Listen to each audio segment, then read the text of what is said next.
magkaisa tayong mga Kristiyano. Ako'y nagiging saksi at ito ang paliwanag.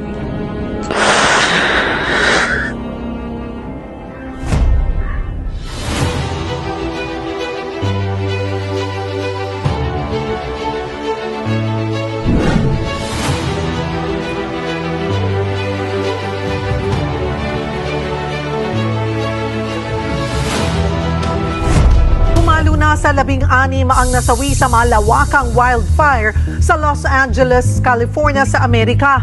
Libo-libong bahay at gusali rin ang natupok. Narito ang Frontline News Abroad. 6 na araw nang nasusunog ang malaking bahagi ng Los Angeles, California sa Amerika.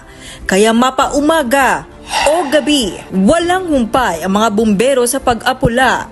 She came in yesterday and you can see her face is pretty burnt up. Oh my gosh. She's got burns on her paw pads. This is the intensive care unit at Pasadena Humane, a kitten found by a firefighter in Altadena, now recovering here. Hi, honey.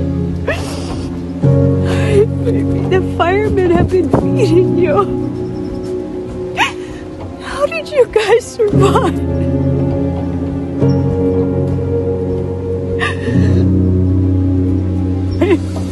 Thank you, God. Thank you, God.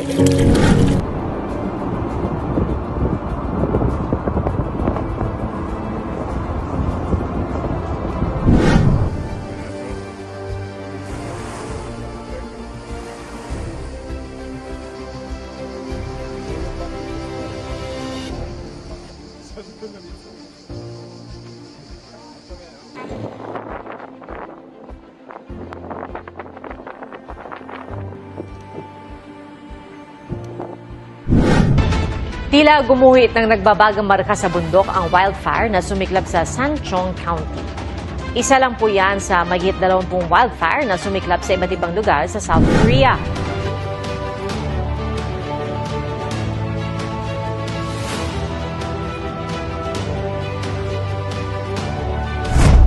Nakabantay po ang Department of Health sa COVID-19 cases kasunod ng pagtaas ng mga kaso nito sa ilang bansa sa Southeast Asia. Kabilang po sa mga nakitaan ng COVID-19 spike ang Hong Kong, Singapore at Thailand. Dito sa Pilipinas, hindi pa raw nakakaalarma ang COVID-19 cases. Sumampa sa 2,461 ang kaso ng influenza-like illness o ILI sa Quezon City. Simula ho yan itong January 1 hanggang October 28 ngayong taon.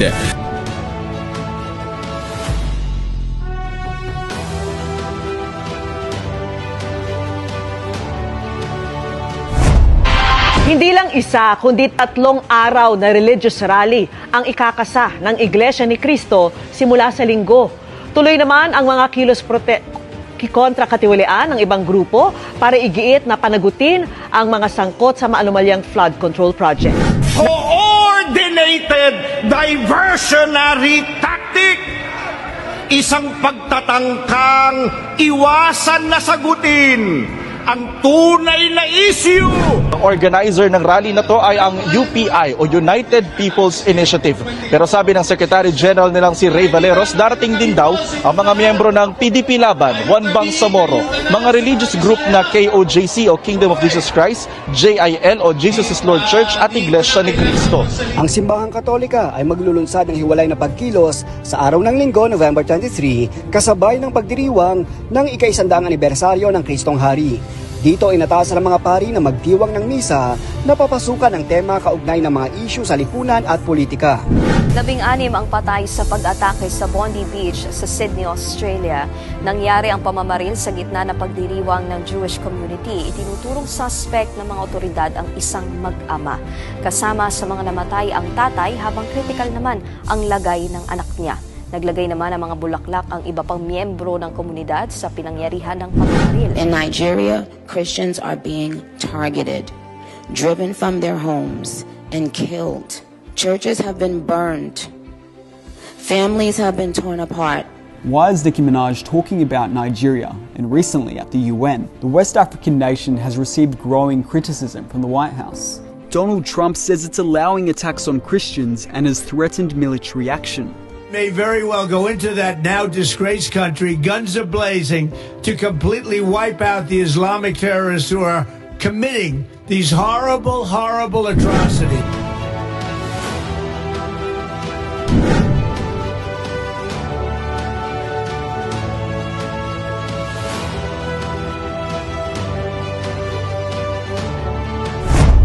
Isang pambihirang tagpo ang nakuhanan ng video ng marine photographer na si David Harabogunya. Ang nilalang kasing ito na sa unay aakalain mong itim na plastic na palutang-lutang ay isa palang black devilfish. Ito'y isang deep sea creature na karaniwang matatagpuan sa kailaliman ng karagatan mula 650 feet hanggang 6,500 feet na lalim.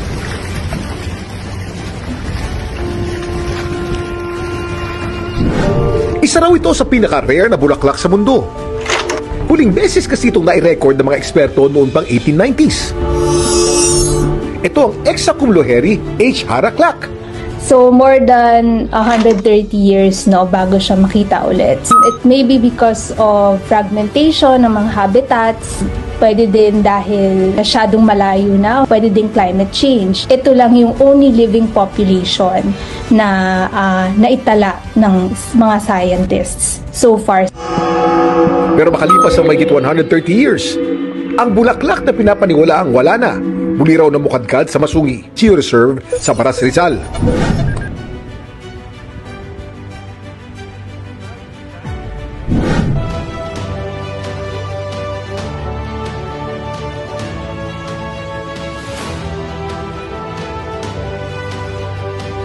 All-knowing God, then free will is impossible. You know, it's 1,000 contradictory. years of deep thinking philosophers would disagree with you. But Yeah, and 1,000 years of, or at least like the last 50 years of philosophers would disagree with you. These analytic philosophers, people like Graham Oppie make arguments about the incompatibility of omniscience and free will, that if God created this world, if he chose this world instead of that world, then he makes it causally inevitable every single action that you are going to make. If he made a world where we were just electrons in love, Telling is God. What I told in my talk, I challenge any Christian. I challenge any Christian to point out a single unequivocal statement in the complete Bible where Jesus Christ, peace be upon him, himself says that I am God, or where he says worship me. If other people say that does not make him God. Anyhow, I've given you the answer even for the 3 quotations that you gave. What I'm really as the brother mentioned there, that Jesus did not rebuke Thomas, and when he was worshipped, that anybody could receive worship as well. But if you study the scriptures carefully, naging bayan ng Diyos na nagsasagawa ng lahat ng bagay ayon sa kanyang kalooban. Sa madaling salita, ipinailalim nga ng Diyos sa kapangyarihan ni Kristo ang lahat ng bagay. Anong katunayan? Pakinggan din yung Efeso 1:22-23. From a Jewish point of view, we don't believe in the divinity of Christ. He was just a prophet. No. We don't even believe he was a prophet. What do you think he was? What do you guys think? What do I think he was historically? I think he was a Jew who tried to lead a revolt against the Romans and got killed for his trouble. He was resurrected. No, that's not a Jewish belief.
social media ang larawan ng tinatawag na light pillars na namataan sa kalangitan ng Bantayan Island sa Cebu. Alas 6 kagabi nang lumabas ang mga light pillar na yan, nangampatuloy ang mga residente sa posibleng dala nitong babala.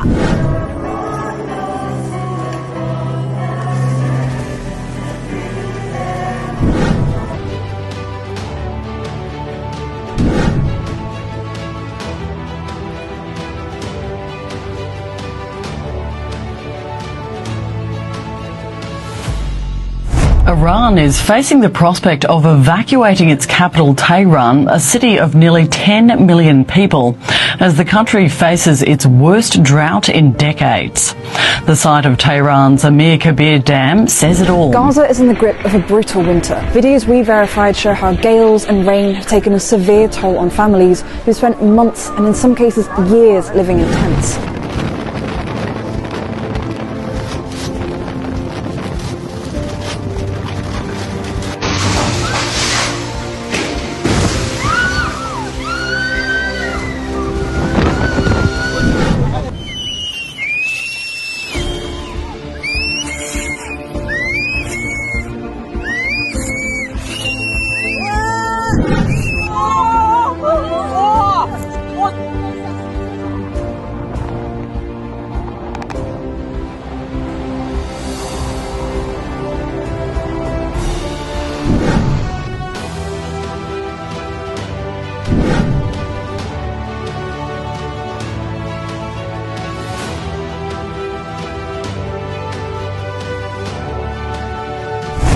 Duguan at wala ng buhay sa loob ng kanyang kwarto ang 19 na taong gulang na si Sofia Coquilla. Sa kanilang tahanan sa Barangay La Filipina, Tagum City, Davao del Norte, 16 hunters mistaken for Fulani herdsmen and killed in broad daylight. That is the part that gets me. How? Jungle justice, misinformation and vigilante brutality in Edo State, with no investigations, with no checks at all. All 16 men were killed on the spot.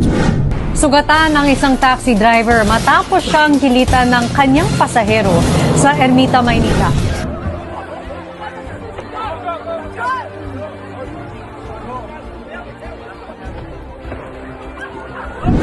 Hawak na ng mga otoridad ang lalaking person of interest sa pagpatay sa 15 anyos na dalagita na pinugutan pa sa Valencia City, Bukidnon.